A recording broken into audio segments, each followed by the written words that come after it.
I love that word. Curiosity and magic are literally my two words for this year, because I think we have to be curious about things.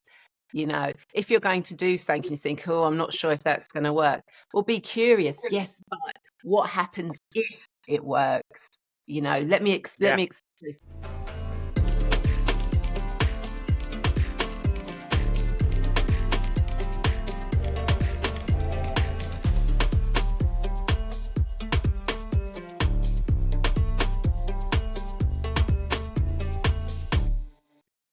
So tell me a little bit about yourself, Ray. Well, I am a how would I describe myself? I am a spiritual guide and healer, and I help people reconnect with their divine presence and step fully into their purpose. I use angelic Reiki, guided meditation, past life regression, future life progression, and angel oracle cards to help you heal your past, create a future aligned with your soul's path, and embrace your destiny. My childhood was quite a spiritual childhood, unlike some people where they had that dark night of the soul and it all kind of like came in. My mum did palmistry and psychometry. My aunt did tarot. I was taken to spiritualist churches. So I've always had that background there, but I didn't really start using it myself until I was a bit older and went on a life-changing trip to Peru, and then angels and future past, everything, just synchronicity just brought it all into place to now where I help guide people in their life. And how long have you been doing it for, Ray? Well, I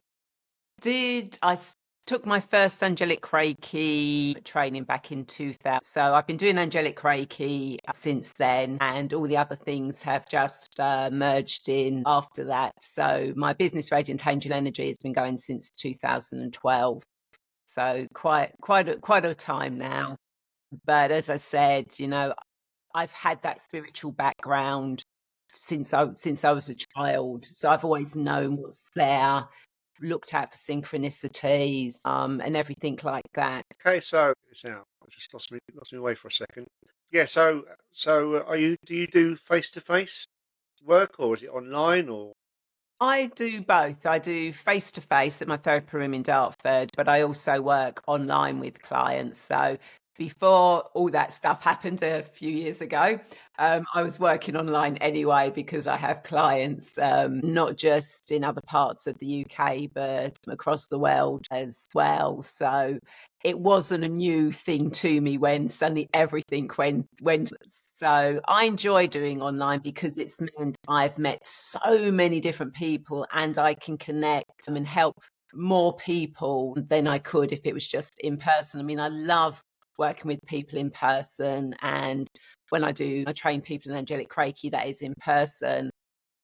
And I love the in person stuff, but being online, say what you want about AI, about technology, it has opened up the world for everyone and allows us all to connect more and create these communities where we can share knowledge, and experience peace, comfort, and joy with other people. I agree entirely with that. I found it. I mean, early days on, I used to do a lot of blogging, and that's how I kind of started connecting with people all over the world, and really got interested in other people's lives, and actually really realizing that people sometimes from the other side of the world, places like China and so on, and they'd be writing about the same sort of worries and concerns or daily mundane things in their lives that we do as well. So it was a realization that humanity is humanity. That's how it is. It's a very Yeah, beautiful thing, isn't it? it is. And the fact, it doesn't matter where you were from. Fundamentally, we all want the same thing. We all really have the same concerns. Doesn't matter what country you're in, we all have the same concerns, and the same thoughts. And we just want a world full of peace and love, joy and Yeah, happiness and abundance. absolutely, absolutely. I'm well with you with that. Okay, so have you travelled much at all, Ray? But yeah, when I was younger, I have trekked around Peru, Mexico, Spanish Pyrenees, Morocco, and it was actually a trip to Peru that actually made a big difference in my life. So I had a card reading, and the card reader said, "Oh, I can see you going on a life-changing trip." And he said, "I think it's going to be Sri Lanka, somewhere like that." Anyway, so this was early days of computers. So we're going back away now. And Lonely Planet had this website. So I went on to Lonely Planet and thought, oh, I'll look up Sri Lanka, traveling. Hadn't thought about traveling by myself anywhere before. I'd only been on family holidays and, to Europe, etc. And they had an article on Peru. So I read this article and thought, oh, that sounds really fascinating. Thought no more of it. Then a few days later, I turned on the TV and there was a Stephen Fry documentary on Peruvian bears. And because of my spiritual background, I was like, ooh, synchronicity, coincidence. Okay, so I got a load of brochures for Peru because even though I was going to travel by myself, I wanted to go in a group as a solo travel in a group. These brochures came back and I'm looking going, I can't afford any of this. If I want to go to Peru for 21 plus days, it's not cheap. Anyway, thought no more of it. It's like, oh, well, it's there. And then sometime later, I had to change mortgages and both mortgage companies messed up and had to give me compensation, the exact amount of one of these trips. And it was Wow. okay, let's book this trip. And then just before I was due to go, the girl I was working with, her grandfather passed away and she had to clear out his house. And she came into work and she said, "You are not going to believe when I was clearing out my granddad's attic." And she brought me in an old Lonely Planet guide to Peru and a Peruvian map. Something somewhere was looking after you, wasn't it, Ray?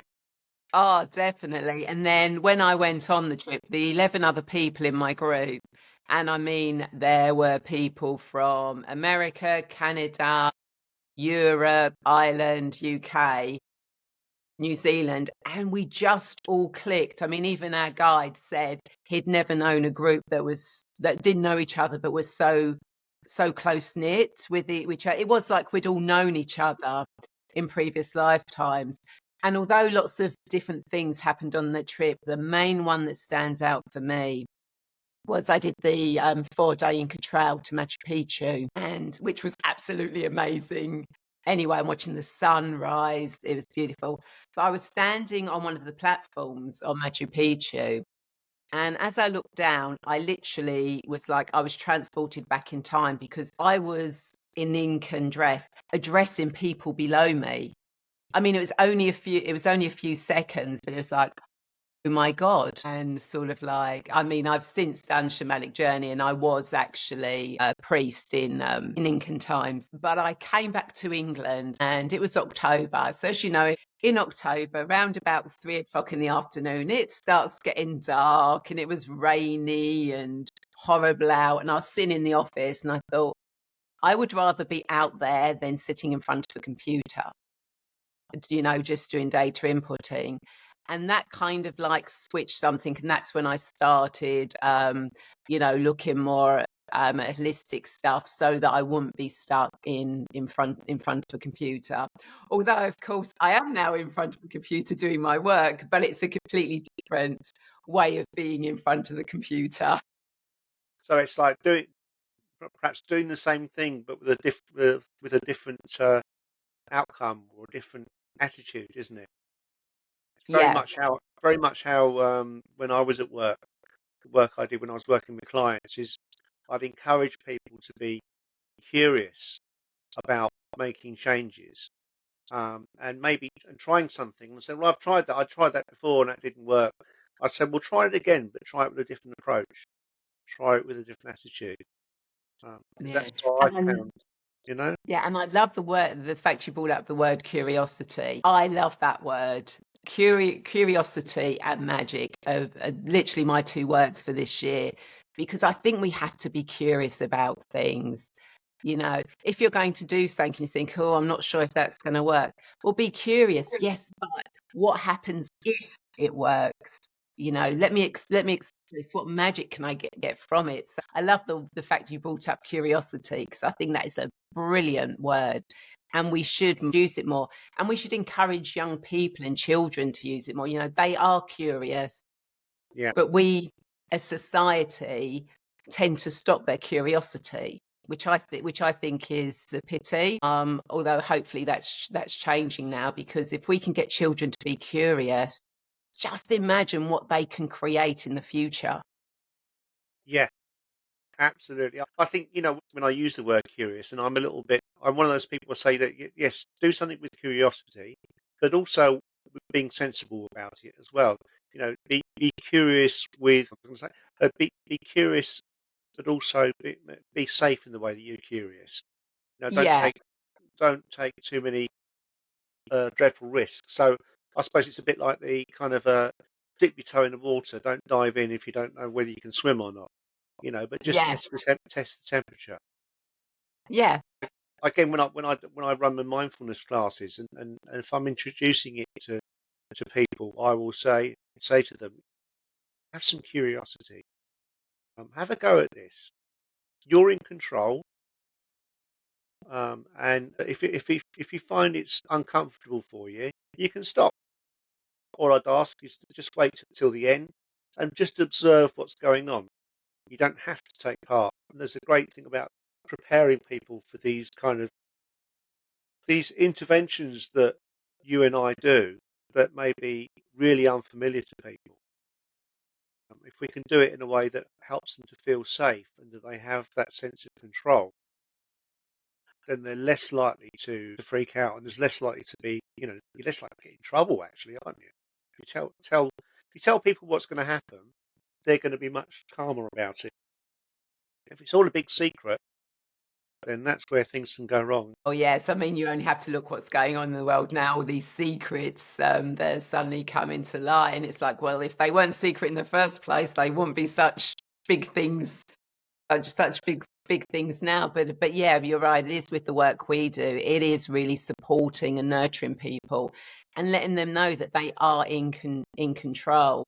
And I think, again, people, you know, with that curiosity is discernment as well, Yeah, about who you trust. If you go to see someone and they say, I can change your life, I can do this for you, I can do that, then be a little bit wary, because we're not there to do it for you. We are there to help guide you, for you to feel safe enough to do it, for you to be in control to do it. It's not what I want or what Martin wants. It's what you want, and your higher self, your inner guidance, whatever. It's what you want, not what we want for you. I absolutely agree with that, because we've all come across those kind of charlatans in the world, people and I think sometimes they don't realise that comes about. I think there's maybe something about the human condition.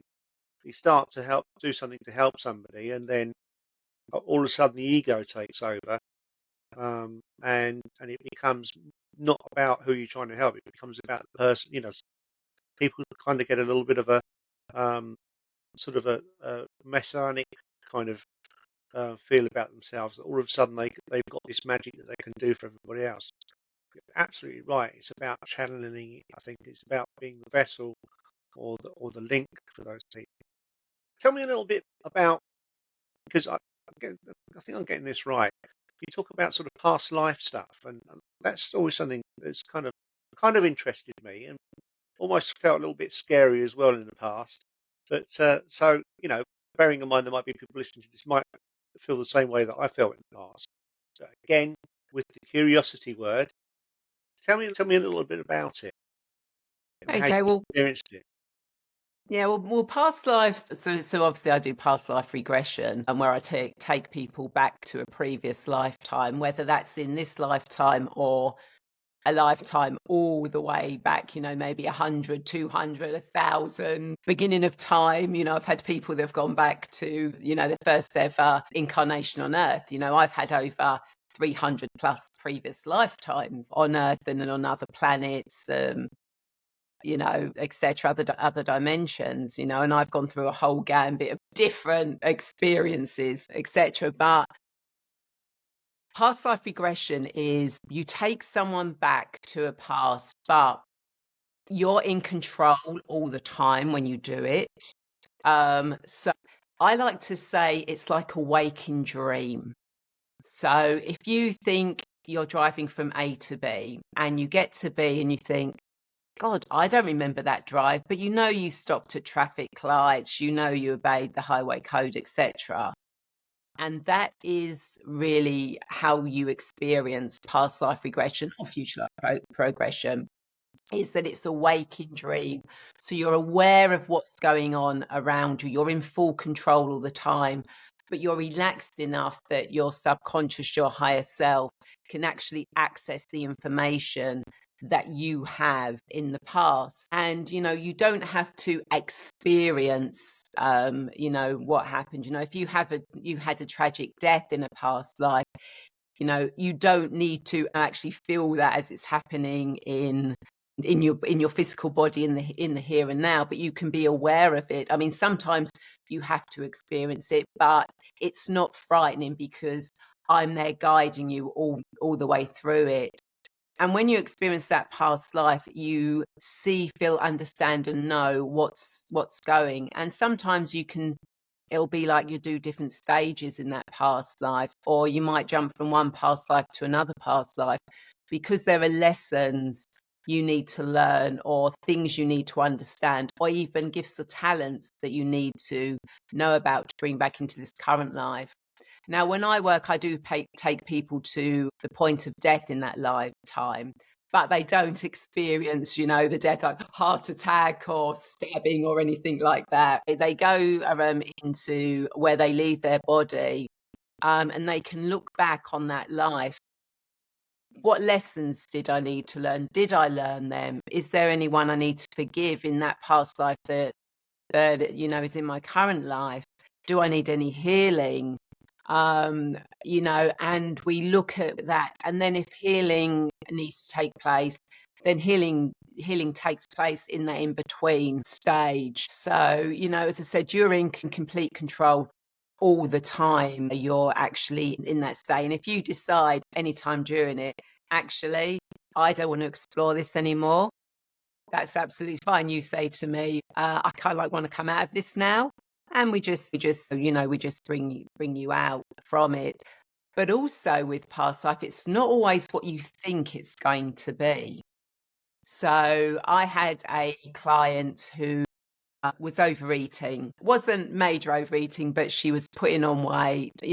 She'd get up. She spent a lot of time just not going to do things. So I've got some spare time. I'll just sit at the kitchen table, eat some biscuits, snack, whatever. And someone said to her, "Bet you were starved in a previous lifetime. That's why you like to eat whenever you can now." So that's what she came to see me for. Anyway, we went back in time, and we went back, I can't remember if it was 100, 200 years. And she actually wasn't starving or poor. She had quite a nice lifestyle. It was very sedentary, though, and she didn't do a lot. She had money, but she didn't really do anything with her life. Life just day by day by day. Anyway, when she went from death into the other dimensions to look back, her biggest regret in that lifetime was the fact that she didn't do anything with her life. She just let life control her. She didn't make any changes. She just lived this comfortable life. And what that translated into her current life was she actually wanted to do tarot readings, but she was procrastinating, stopping herself from doing it. And it was that previous lifetime that was causing that, because she was bringing back that energy where she didn't do anything into her current life. And by us going back in time and her understanding and healing and learning from that, she actually did start doing tarot reading, which meant she cut down on the snacking, which meant she lost the weight. Right. So she found the solution. She found a solution. Wasn't what she thought it was going to be, which is the absolute beauty of past life regression. It was what she needed to know and understand. that that helped her in her current lifetime. Right. That's fascinating. That's one of the things. One of the reasons I think I've become a bit more interested in this subject in recent years is, and I was a guest on somebody else's podcast a couple of days ago talking about this. We was talking about life trauma, and so at the end of 2020, very briefly, I got COVID and I ended up 8 days in hospital with it, and it was right when the Kent variant came down, and it was horrendous. I'd never been in hospital in my life before. So there I am going into the QEQM hospital in Margate for 8 days, feeling, very well unwell with COVID, on the COVID ward, which was absolute chaos. And the days just blurred. I kind of lost track of days whilst I was there and had some really strange experiences. Now, I think some of it may have been some of the medication I was put on, because I was put on some experimental medication. But I'd still refer to this as being almost like a close to death experience, of where I, like, as if time stood still and that everything mattered and nothing mattered at the same time. It sounds kind of weird, doesn't it? But that's how I experienced it. And it was almost like I was looking down and was saying, and I was kind of saying to the universe, "Yeah, I'm not ready to go yet. I've got loads more I want to do. Please, I want to survive this," because people were dying in beds around me. I witnessed 6 people over those 8 days lose their life. Quite uncomfortable, people crying out, screaming out, going, "Help me, help me." The nurse is saying, "Put your CPAP back on your face, because if you don't do that, you're going to die." And then 4 hours later, that person dies. It was really traumatic. Yeah. During that time of kind of going, am I allowed to stay alive? Am I? And I sort of became aware that a decision had been made, but I didn't know what it was. And I thought, am I going to survive? Am I going to continue living? Am I going to go? I'm not going to sit in my kids. And I'm thinking, if I do die in this situation, no one's going to come to my funeral, because right in the middle of COVID, And there was all that. So there was all that. Well, I'm honest enough to say there was a bit of ego stuff going on there as well. There was a little bit of, a little bit worried about me. Where finally, in the end, sort of come around. I can remember sort of laughing and singing songs as I was waking up one morning, um, and then being really emotional and saying to one of the nurses, "Can you uh, can you tell my wife I love her? Can you tell my family that I love her?" And she's going, "No, don't worry. You're going to be absolutely fine. You're going to be fine. You're going to be okay." And I was. But there was a worry that I thought that I might have had a stroke, because all my speech had gone very strange. So maybe it was the medication, maybe it was an experience, or maybe it was a combination of both. But it was a powerful experience. So kind of that's one of the reasons why I think, I was really keen to do this podcast with you today, is to kind of explore those extra realms, those in a in a curious way, and in a kind of a safe way, without getting too deep into things. So what are your thoughts about that, Ray? What do you think about that? What I just explained to you? Well, I think it was probably a mixture of both, but we choose when we're going to transition and leave this life.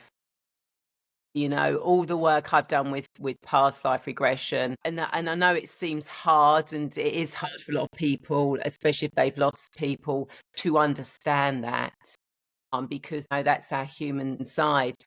But from the work I've done and the guidance I've been given, we choose our time on earth. Sometimes we are given that choice. Do you want to go or do you want to stay? Again, we're in full control. We make those decisions. And again, it might be hard for some people to hear this, who have lost people, and that is absolutely fine. And obviously this is just my views, my opinions from the work I've done and the people that have come to me. but we choose how long we are going to be here. And when we do transition, there's a reason why we've done that. That may be for our family, it may be for the collective universe.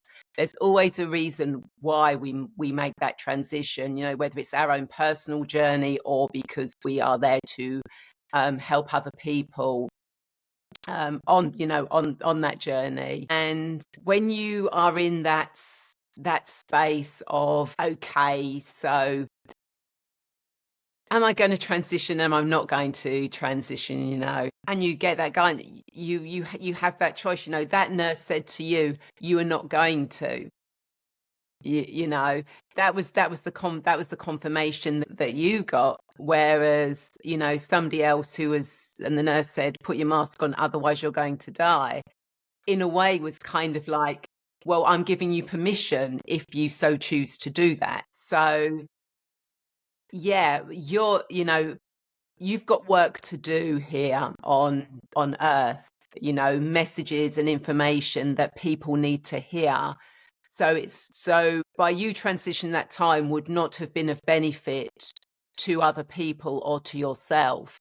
So you are here to do the work that you are supposed to do. But that happened to you to give you that understanding, that knowing, that experience of what it could be like if you were to transition. I've actually done my first ever past life regression that I did myself. Not I did, but somebody took me into a past life. In that past life, I was actually a 10-year-old child, and it was in the Pyrenees. And I was a lonely child. I was a sickly child. But I actually sat with my back to a tree, and I actually felt my heart stop. Literally, I died in that, in those seconds. Now, it was absolutely beautiful. There were butterflies and it was beautiful. Now, whether that was as my 10-year-old self saw it, or whether that was the universe allowing me to, as an adult, not to sort of like freak out and, oh my God, my heart stopped, etc. But I kind of like had that experience of passing in another lifetime, which means I have no fear of death in this lifetime. Well, I've kind of like, because obviously spiritualist church as a kid, I've never had a fear of death anyway. To me, death is like another adventure.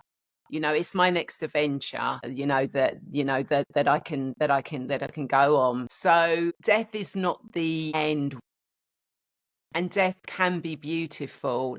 And if it's our time to go, it's our time to go. If it's not our time to go, then we won't go, because we have work still to do. So I hope all that makes sense. It does. What really struck me with that conversation is about the choice. Thinking back to the experience I had, is I really felt like there was a choice. I could have said, "Yeah, it's okay. Take me now. I'm ready to go." And I think there's an argument that could say that, and I think other people say that it's often said that when we're ready to go, we're ready to go. When we've had enough, we've had enough. And I desperately didn't want to go. I almost felt as if the portal was there for me to step into if I chose to. And my mind was, no, I'm not going to do this. I've got too much to do. And paradoxically, the survival afterwards, some of the life experiences I had, certainly in the workplace afterwards, were really quite shocking. Really quite the people, the way people reacted to me afterwards. I was really shocked by it. And it was like so that again, that I look on that as another life lesson. There was something about, what I call this podcast Peace Unplugged. Okay, that's what that's all about. But it's come out of the other project I do with the mindfulness is Life Chapters Wellbeing Service, and Life Chapters is deliberate because if I look back on my life, I think of it as in chapters where things have happened very much emotionally, that I've experienced, and it's quite often they've quite really changed my mind about things. Growing up, I certainly wasn't not encouraged to be a spiritual person. My parents certainly weren't. Well, apart from my mother was. My mother was a little bit. The father definitely wasn't, and it was a very much more a kind of a masculine, kind of misogynist kind of lifestyle. Now I'm 61. I've completely changed. I've gone, my political views, my attitudes to everything has completely changed over that time. And that's quite an amazing thing to conceive, really. So that's another thing what I'm interested in talking to people, and certainly wanting the desire to help people break out of that stuckness that we can all get in our life, being stuck. I can remember the first time I had any kind of sort of mental health issues was having this attitude of black and white thinking. There are only good people in the world, and there are only bad people in the world. There was no in between, and you were either good or you were bad, and or the bit of self righteousness as well, and a little bit of that shouldn't have happened.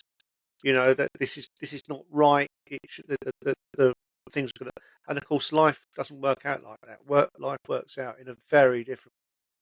So I come to kind of and it's been hard. It's really hard to accept some of the nasty stuff that's come along, but I also think that it's these things are sent along to test us. Yeah, absolutely. And again, that's where past life, regression can come in, because if there are things that are causing you issues in this lifetime, maybe it's because it's something from a past life that you never resolved in that life, but you need to resolve in this life to be able to move forward with it. So, again, that's another beauty of past life regression, is that whatever is affecting you in this lifetime might possibly come from a previous lifetime, and you just need to go back, understand, and clear that to remove it from your current lifetime to allow you to move forward to the next stage of your journey. I do also believe that I've got guardian angels as well. My mother, when she was alive, God bless her soul, she she had a bit of a belief in that there was something out there, something looking over us and watching over us. And there are times when I've actually sensed that, I felt that, and I think of one of them as being a very close childhood friend who was very poorly. He died when he was 14, and I was only 12 at the time. And he was the closest friend, I would say, the closest person I ever knew in my lifetime. And I do think at times that that pulls somewhere, and is a bit of a guardian angel, and is kind of watching over me. And sometimes I find that as a bit of a comfort. Yeah, and it's amazing how many spirits we have looking over us. Obviously there's guardian angels and then there's guardian angels. Because obviously guardian angels, as in angels per se, have never had a human incarnation apart from Archangel Metatron and Archangel Sandalphon, but that's a whole different. That's a rabbit hole to go down, isn't it? Oh yes, yes. I can go down many different rabbit holes with everything I do and the guidance I come through. But we are all born with our own personal guardian angel, which is an angelic being that has never had a human experience. And then during our life, we can pick up spirit guides, angel spirits that will be there to look after us and guide us through life. But you can meet your own personal guardian angel really, really simply just by speaking to them every day. Literally, good morning, my guardian angel. How are you today? Good night, my guardian angel. And if you want to find out what your guardian angel wants you to call them, because technically, although we call them names, really they're just different energies. But as humans, we like to name and label things.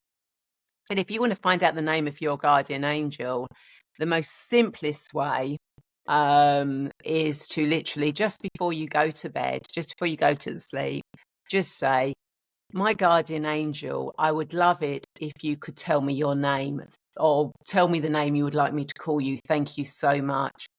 Now, the first name that comes into your head, literally as you said it, a name that comes up whilst you're asleep, comes into your head first thing in the morning, or you literally turn on the radio or something and this name pops up, that is the name of your guardian angel. Now, it could be something mundane as Fred, or it could be something, like Gladriel, something exotic. That, and that's the name that you can use. So instead of saying good morning, my guardian angel, you can say good morning, Fred, or good morning, Gladriel, or something like that, and talk to them during the day. I use angels all the time because they want to help. Thank you, my guardian angel. Thank you, angels, for finding me the most perfect parking spot at the supermarket. I can guarantee I always will get a parking space. Wow. And if the parking space is not where I've asked for it, but it's somewhere else, there'll be a reason, because I'll then come back and maybe that car has, got some dirt on it, or, something, whereas my car hasn't. So yeah, call on your guardian angel every time you want. And again, you can, you've got your guardian angels and you've got your spirit guardian angels, people, departed loved ones. And again, you can call on them as well. And you can, I always like to thank in advance. Thank you so much, Paul, for being with me today and helping me through this situation. So again, it's that control, that free will. We have the choice to ask the angels, the spirits, the guides, the galactic beings, whatever. We have the control, the autonomy to ask for that help and receive it. And again, we can choose to receive it or not receive it. Again, we are fully in control, in charge.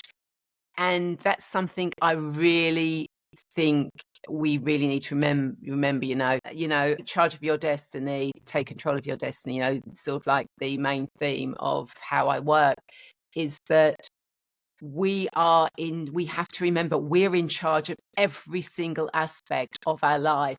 Nothing is done to us. We are in control of what happens to us, what doesn't happen to us, even if it doesn't seem like it at the time.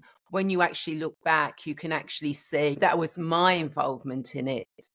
That's why that came about. If I'd done something different, that wouldn't have been there. So yeah, so you're in control. Ask to speak to your angels, to your spirit guides, to your spirit guardians, and see what information they come back to you. Yes, that's very much. I think that's always been. I think it's developed through my life, that kind of spiritual way of being, and having some of the intellectual understanding about what empathy is, and it's kind of like what I thought empathy was a few years ago before I started working to help people, and then realizing that actually some of that energy we talk about energy, how energy can be stolen from us when you're sort of going out to help somebody, and all of a sudden I used to find times I'd be completely drained after having Mm. spoken with a client, and just uh, so there's that part of the empathy, but there's also, I think, in terms of I think I was thinking about as we were talking was, in terms of the guardian angels, there are times when I can sense, I have like a bit of a radar. If there's going to be if I'm out down the pub or something, and all of a sudden the atmosphere changes, and it looks as if there's going to be a fight starting or there's going to be an argument, and I can pick up on it, and sometimes subconsciously, unconsciously, I want to go home now, and I go home and then find out later that some incident occurred when I was there.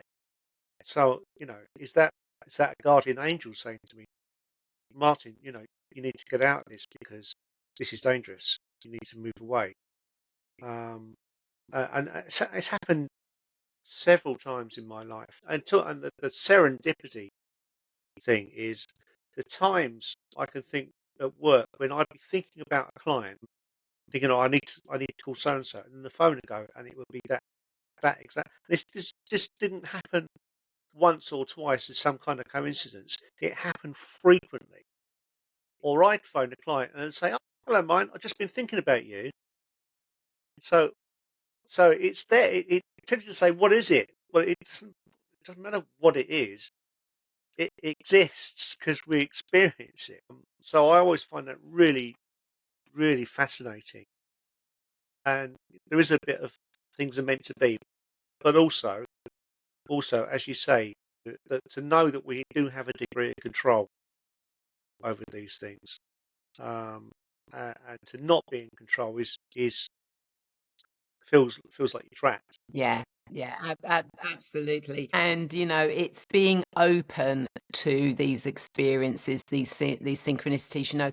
We are being, someone who says, "But I never see any signs. I never get messages from anyone. I never know what's going to happen." Actually, you are getting messages all the time. You've just got to be open to recognizing them. If you look back to that trip to Peru, if I hadn't been aware, then I would not have connected me looking at that Peru trip and then Stephen Fry in that documentary. And I might not have got those brochures, and I might not have gone to Peru. So there's signs around us all the time. And again, if you look at signs of departed loved ones, they're always there trying to connect with us, but it's whether we're open to, I noticed that robin, or I noticed that butterfly. Oh, I know where my dad's about because a particular song will come on the radio, and it's not a popular song, but it's like, okay, so what would dad have wanted me to do or want me to know? So, signs and synchronicities are always there. We just have to be open to being aware of them and then acting on that or accepting it in a life. So again, it's that discernment, it's that control, that being your own autonomous person making the decisions for you. As interesting, also, what you were saying is when somebody was saying to you, "I never get the signs." All right, this doesn't happen to me. Um, then when if somebody says that, they're just asking the universe gives us what we ask for.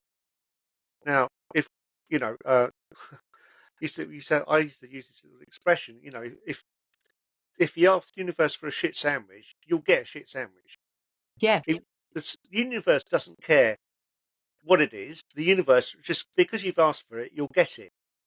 So if you're asking for things to go wrong, they will go wrong because it's happening, and I think it's also a lot about, and I experience this as well sometimes, energy. Sometimes I get really cross about something that's not working, a little bit like when we started this podcast. I'm thinking, "Oh no, it's all going wrong," and then it's continuing to go, and it's almost like I'm asking for it to go wrong, So you got to kind of let go of that and go, actually, does it? The question I often say to myself is, actually, does it really matter?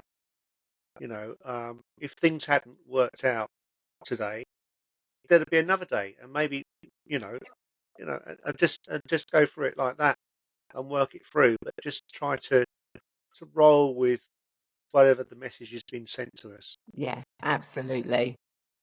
Ray, this has been a beautiful conversation.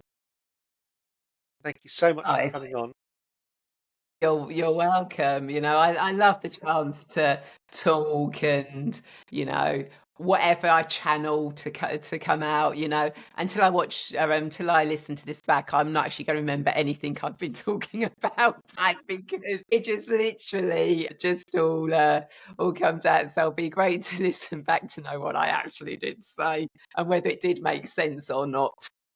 I think these opportunities, doing this podcasting, and I think I was probably meant to do it as well. Uh, it's, it's an opportunity to learn, organically learn about ourselves and our lives. So there's learning as in academic learning, but there's also I think that's the way of describing it, organic learning. Just by having conversations and just by reflecting on what somebody else has said. I'm a great believer in emotional intelligence. So, that ability to be able to listen and evaluate what someone said without getting too involved in the I'm right, you're wrong kind of thing that we see on the TV all the time, don't we? We see it in politics and workplaces. Somebody has to be right, and is this closed down to any kind of learning? So I think it's about being open learning. Yeah. So, And I switch off, I don't think I've watched the news for years or read the newspapers. I'm aware on the peripheral what's going on, but do you know something? That's not what my life is. I want this is how I want my life to be. I don't want to be involved in all that drama and who's right, who's wrong. You know, life is for living. We've got this beautiful, we are here on earth at this moment in time. Enjoy it to the best of your ability and don't let outside influences, stop that. You are here to experience the beautiful life here on. I've got two last things to say to you before we finish. And this is the one that I sometimes forget to ask people, but I always promise myself I should ask, right? Because it's part is okay. So, Ray, what gives you peace? What gives me peace is spending time in nature, spending time just being, reading a book out in nature, back against the tree. That is just so much peace. I have a busy working brain, and when I can switch that off to just whatever story I'm reading or just connecting with the energy of the tree, the angels, it's like just pure bliss. And even if I can, I've got a busy day and I've not got a chance to meditate or just sit with myself, I use the bathroom. Few minutes I'm in the bathroom, it can be breathe and I'm at peace, just being. And thank you for that. And the last thing to say to you is I always encourage people to shamelessly plug what they do. So this is your opportunity to repeat and to really put over what you do. So the floor is yours, Ray. Excellent. So obviously, I offer angelic Reiki healing, which is online or in person in Dartford. Past life regression and future life progression. Again, that's online or in person. I offer those sessions. I teach angelic Reiki in person. I also post, I'm on YouTube quite a lot, and there's free guided meditations on YouTube and Insight Timer. I have a membership. I have a weekly show called Angels and Destiny, where I have conversations with guests who bring their wisdom and their knowledge about all esoteric spiritual subjects. So again, check that out on YouTube or Facebook. And I mean, you can find me anywhere on social media under Radiant Angel Energy. Anywhere you go, any social media, type in Radiant Angel Energy and I will appear as if by magic. Beautiful. Thank you, Ray, and thank you so much for being part of this podcast. Oh, Take thank you care. so much for inviting me. Have a blessed rest of the day and a blessed rest of the week. And you. And we'll speak again soon. Definitely. I think we could go down a whole different route. Yeah, definitely. Okay, so bye for now. Bye.